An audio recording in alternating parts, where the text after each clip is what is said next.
In making this donut that's divided into 5 different pieces, we can tell that there'll be a couple of common steps. We'll have a circle, we'll subtract another circle out of the bottom, and then we'll subtract a rectangle that we've rotated by 72 degrees and copied. There's just a couple pieces here that are a little tricky that we'll take a look at as we go. So let's go to the blank document, hold down to get to the ellipse tool.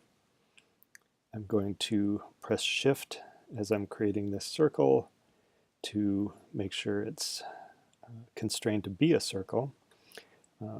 Let's copy this and paste it in front to get another copy. Now I can resize while pressing Option and Shift. It'll resize around the center and still be constrained to be a circle. I'll use that to create my inner circle. All right, we will also go ahead and make this little narrow rectangle that we're going to slice out of the other pieces. All right, so now we have our basic elements. I'll go ahead and place this at the center. You can see the construction guide that came up.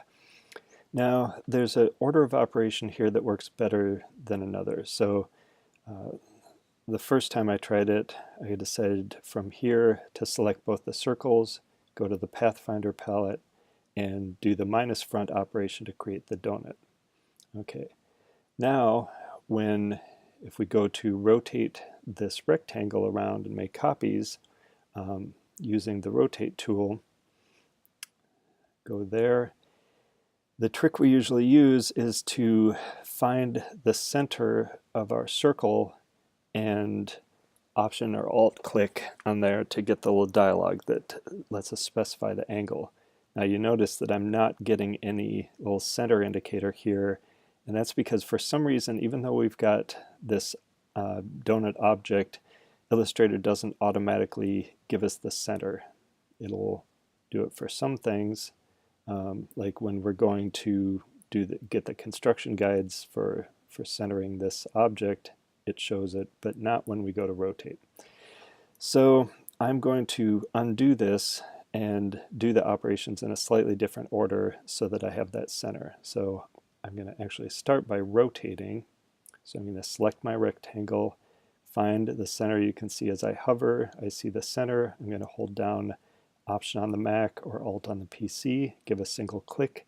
It'll come up with the dialog for how many degrees. 360 divided by 5 is 72. So I'm going to hit copy, hit transform again, do it again is what I always say.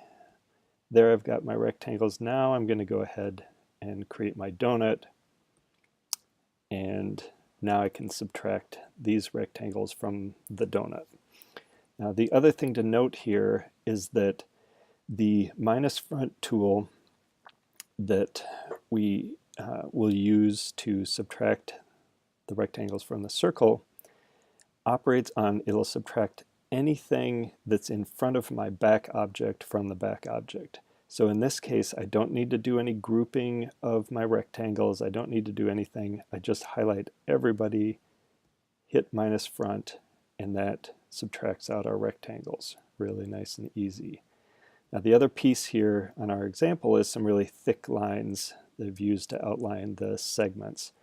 Now here, if you notice, if I start to increase the stroke width, it ends up getting rid of some of the space between the segments. And so here again, I will use this trick of putting the stroke, instead of centered on the path, as is the default here, align stroke to center, I'm going to move the stroke inside of the path.